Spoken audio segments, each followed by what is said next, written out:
Obviamente, nós não vamos ver nos principais canais de TV o processo de destruição programada do Reino Unido. Aqui e ali despontam notícias sobre as aspas, extrema-direita aprontando, né? Noticiar algo diferente disso seria a islamofobia, e nenhum jornalista limpinho da imprensa woke vai querer comprar essa briga. Mas a verdade é que o que a gente está vendo, não só no Reino Unido, é uma reação popular ao completo descontrole na imigração para as Ilhas Britânicas, que culminaram recentemente com um triplo assassinato de crianças inocentes, gerando uma enorme confusão. Sobre esse angu, que convenhamos vai ser muito difícil de se corrigir, é que nós vamos falar em 3, 2, 1. SDV Flash.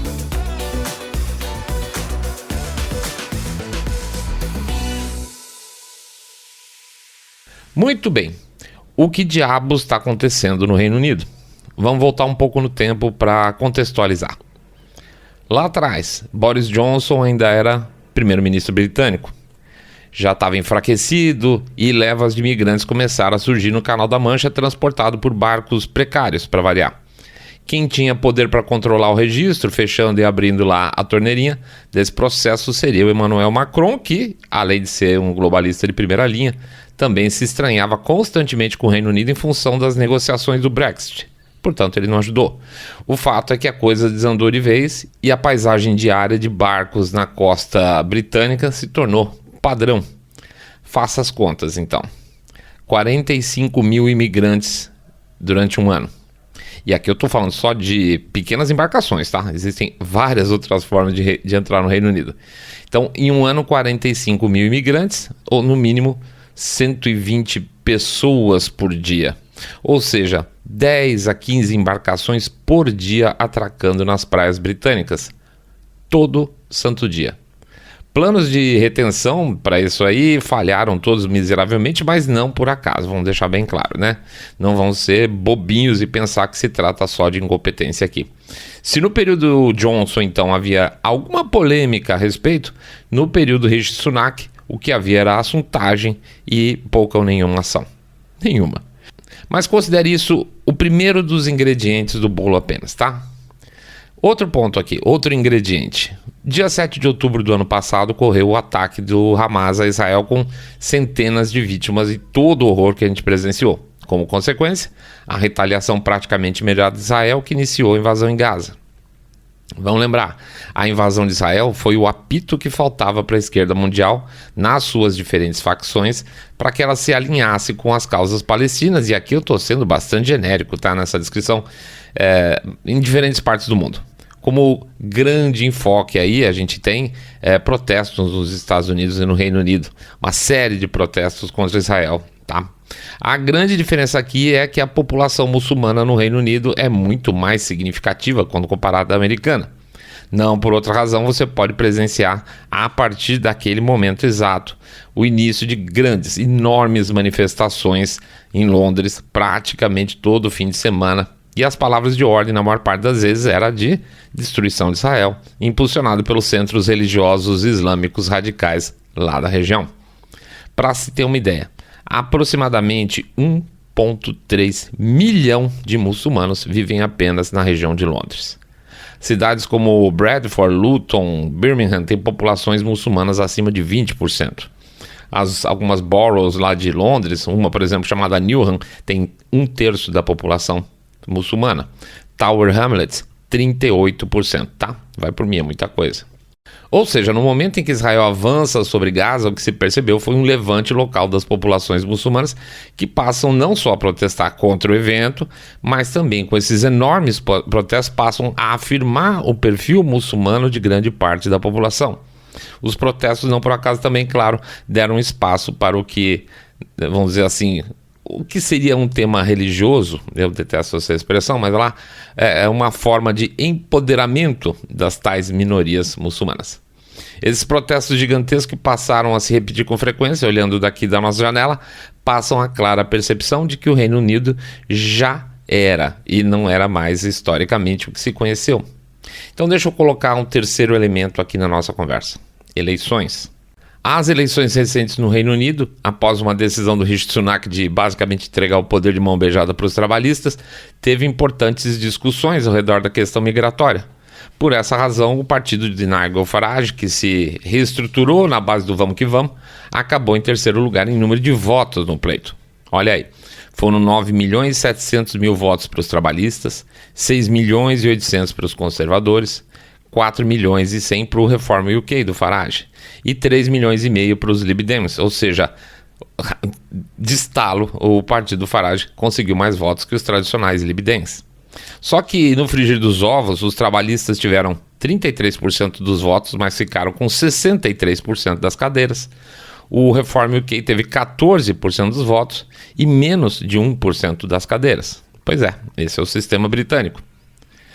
Mas além da distorção evidente que está aí, né, o que eu quero dizer é que o tema ligado à imigração em si teve peso. Parte dos eleitores deixou de votar nos conservadores e deixou os caras na mão de verdade para punir a legenda. Até por essa questão da imigração. Mas por incrível que pareça, chutaram o ruim e escolheram o pior. Então põe na lista aí, no nosso resumo até agora: imigração ilegal, protestos por causa da Palestina e eleições, tá? O último ponto aí do nosso ingrediente de contexto que eu queria levantar é o assassinato de 3 meninas em Southport. E aqui a coisa complica. Porque ao contrário do que se divulgou inicialmente, o assassino não era muçulmano recém-imigrado dos barcos, e sim um jovem de 17, 18 anos, imigrados, os pais imigrados de Ruanda. E aí a coisa pega. Aliás, eu quero dar um parênteses rápido aqui. Esse lance de esparramar boato é uma porcaria, tá, gente? Isso é sempre um tiro no pé. Eu tô cansado de ver perfil no YouTube falando bobagem pra atrair view. O cara mente na thumbnail, distorce notícia porque atua naquilo que tá sobrando ultimamente nas pessoas, que é raiva. Tá todo mundo pistola.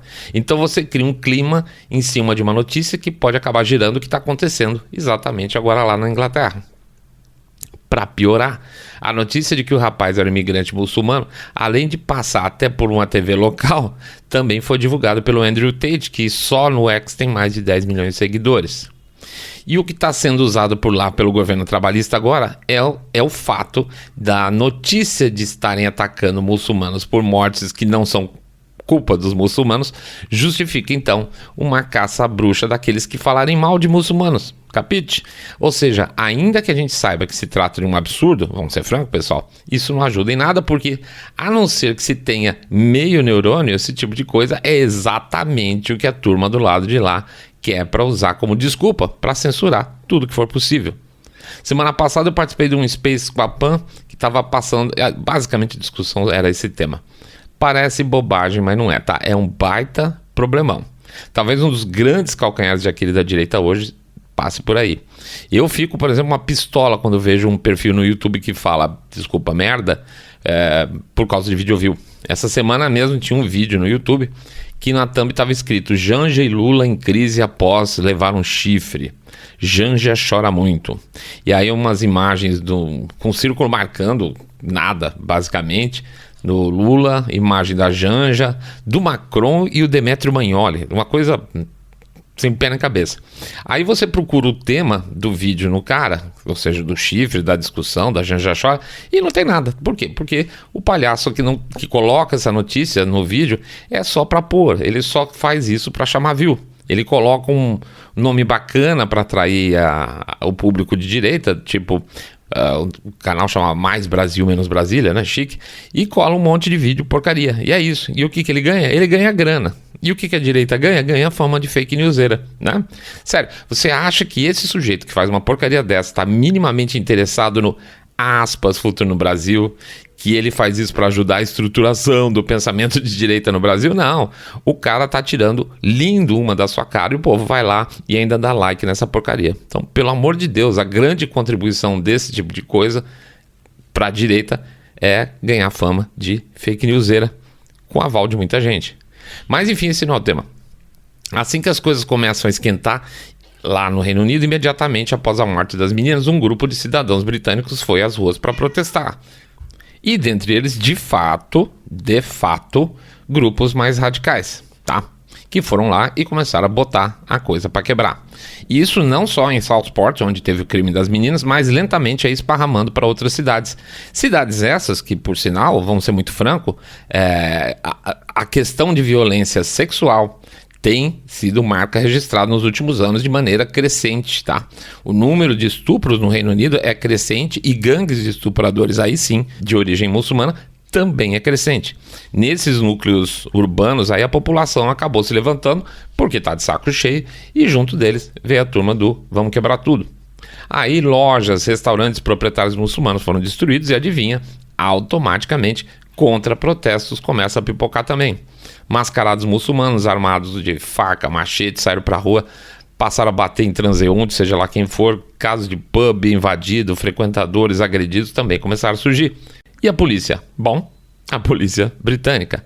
A reclamação mais comum é de se ouvir britânicos sendo presos e manifestantes muçulmanos tão violentos como esses outros aí que estão andando pela rua com faca e machete na mão, tomando tapa na mão. Basicamente aí um sistema de 2 pesos e 2 medidas, nada diferente do que a gente costuma ver da polícia britânica. Eis que então surge o primeiro-ministro, o Keir Starmer, né? Globalistaço, né? Que vai na TV e deixa claro qual lado ganhou sua simpatia. O lado que não divulgou fake news, entendeu? Pois é, para eles haverá o peso da lei. Divulgou fake news? Vão ser punidos. Para os jovens com facas e facões, nem tanto.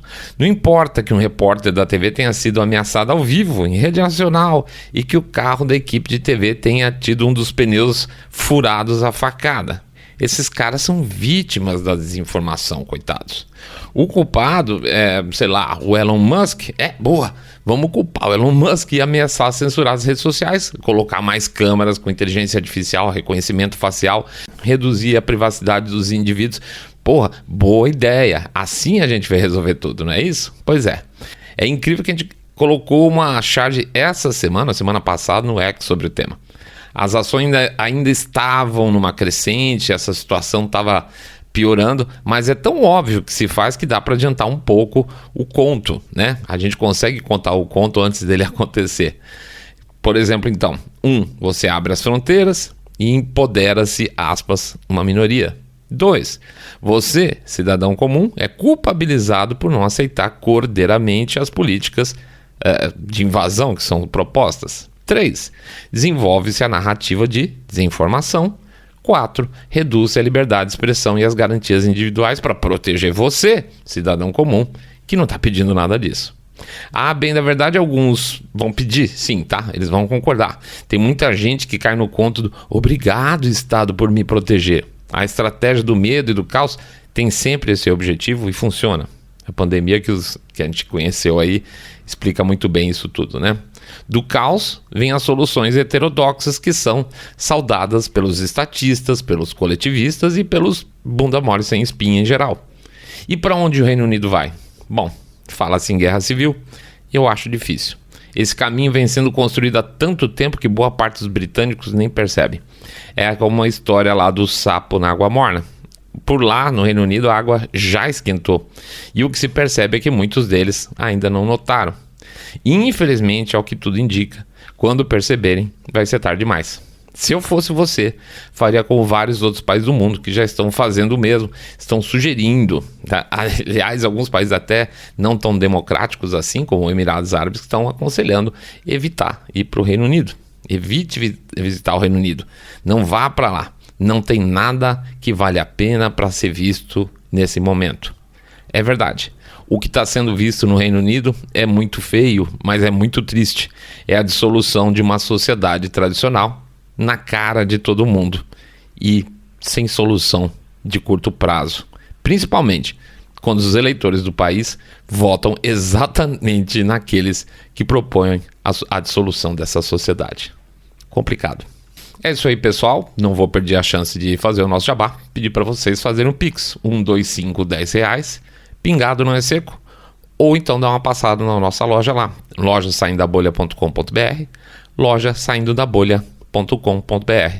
Hoje eu ofereço para vocês o nosso e-book trelendo teorias conspiratórias. Dá uma passada na loja lá. O preço está super atrativo, tá bom? É isso aí, pessoal. Flash SDB acabou. Fique em paz.